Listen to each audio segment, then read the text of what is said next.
Είναι η δημοκρατία. Ωραία.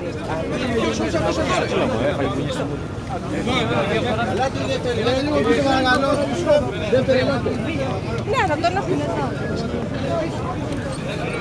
Δεν ξέρω γιατί βρέθηκε μέσα μας κάποιος με όπλο.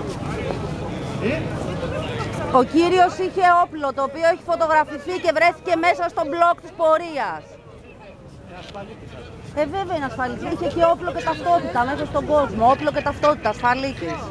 Αυτός που χτυπήσανε κάτω.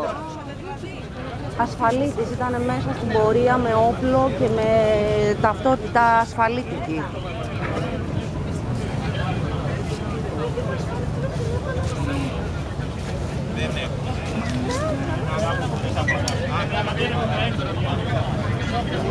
Κι αυτός είναι.